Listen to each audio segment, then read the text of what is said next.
to address some of these infrastructural, bottlenecks that we have. Talking about power, talking about we have water, roads are being constructed.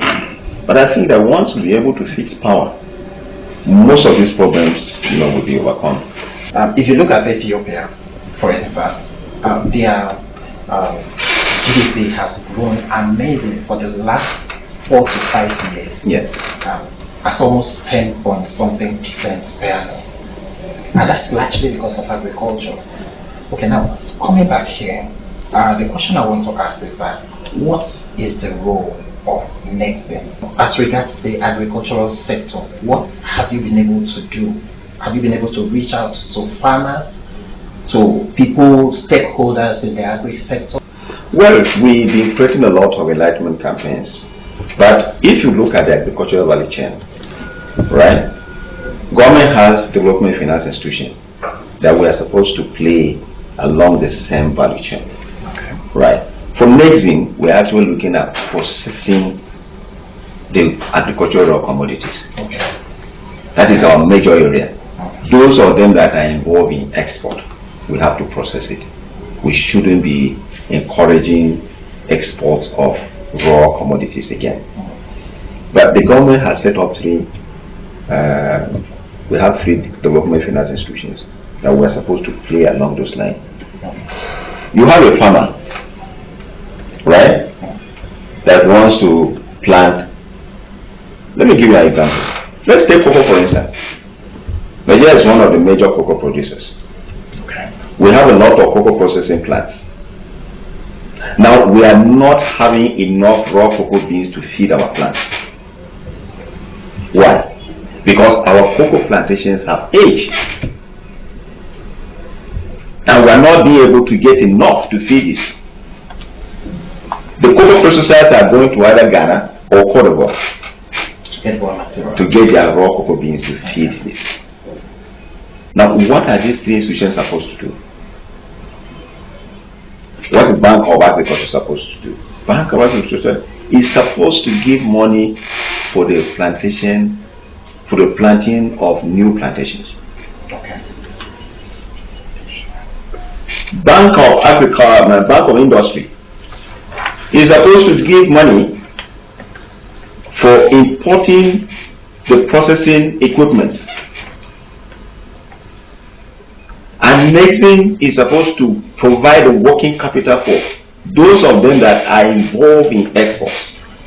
But NIGERIAN can combine what Bank of Industry will do with what we are doing. Right now, we import machinery from Nigerians.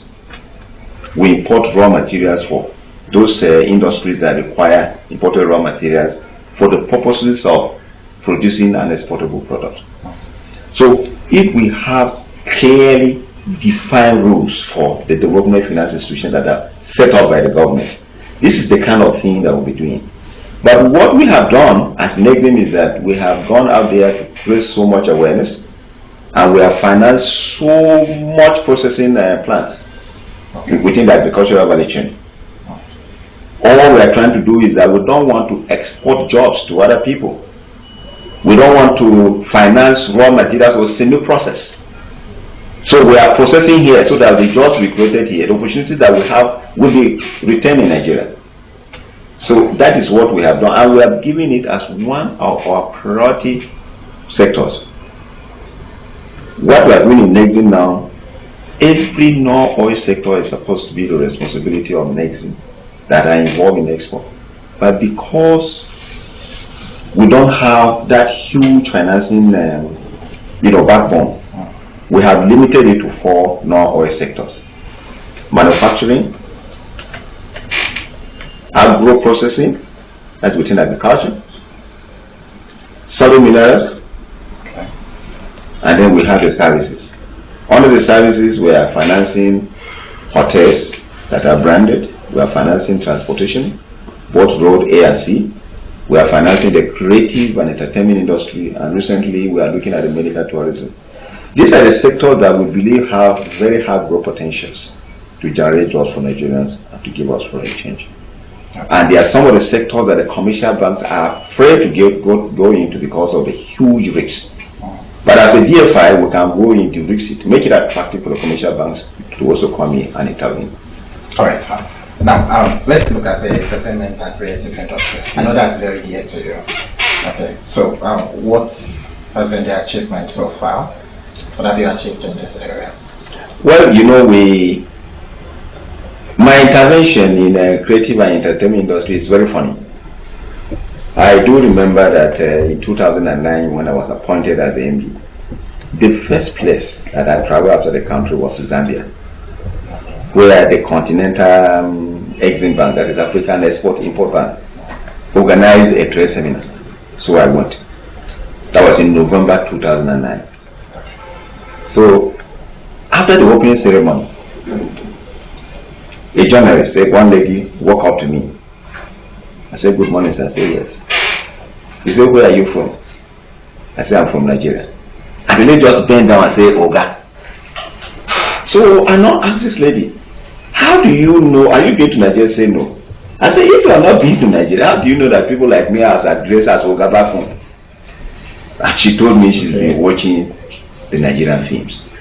I turned around and told my colleague that we went together and said, this is a product we must export. Now, when I got back, I got interested. But there were huge challenges. I did a small sampling because in Nigeria, if I give you a loan of a certain amount, more than 50,000, without collateral, I'm a candidate for jail. And these people, with all the intellect, with all the talents, they didn't have money, so you find people supporting them and exploiting them. So I did a sampling and I said, okay, let me talk to about 30 of them. Do they have collateral for them to come to Nexim and be able to access funding? I think we have a semblance of about 3 or 4 that we can manage out of 30. And I said, this is a problem. Now I decided that let me look for another Exim bank in the world that is financing the creative and entertainment industry so that I can learn from them. And now discover that Exim India is heavily financing Bollywood. So I went to Exim India. I said, look, these are the potentials that I have in the creative economy in Nigeria. But these are the same challenges that I'm confronted with. I want you to tell me how are you being able to overcome these challenges and you are massively intervening in this sector. And I'm very excited. We went to the MOU. I paid them, I think, 100 and something thousand US dollars. I brought them to Nigeria. They came and met with all the stakeholders. They met with all the government officials. They met with the Minister of Finance, the CBN Governor, the Minister of Trade and Investment, the NICOM, that is the regulatory body for insurance. And then I arranged all of them to meet with the entertainers in Lagos so that they can talk to them and let them appreciate what they are doing and where we can start from. So they came and appreciated the structure of our own industry. And they came up with a very robust study. The report is, we have made a report available to the government. But what they basically did was that, because of the huge potentials, their own central bank, which is the Reserve Bank of India, gave a circular giving forbearances to all the banks that wanted to lend to the export sector, I mean to the creative and entertainment industry. That if you are lending, you have to lend on the basis of the cash flow, not necessarily bringing a physical, like we have the certificate of occupancy and all that. And then they were also lending on the basis of some very innovative insurance products that were developed. Okay. And again, they had gone very far in terms of their production, where they can finance from the post-production standpoint and not what we have here, where before you bring out a CD, it's already pirated. 1,000 is already in the market. They're selling it on the hold up on the hold up and and all that. So that was what brought my interest. Now, when we started, the government too got interested. I remember in November 2010, the former president, while he was having a parade with the entertainers in Lagos, now announced that he was going to put down $200 million to deepen the creative and entertainment industry. And he was going to make Nexim and tobacco industry, to manage the money. At this point, we have gone very far already, right, because of the huge potentials. Now, one thing we noticed was that it is very difficult for you to call other banks to come up or finance a project from the creative entertainment industry. I can't call Zenith Bank and say, hey, I have a project here, it's about $10 million. I want us to come and share the risks as well as share the benefits, because the industry has not been mapped. As I'm talking to you, we're only talking about potentials. But how do you reduce these potentials to Naira and Kobo?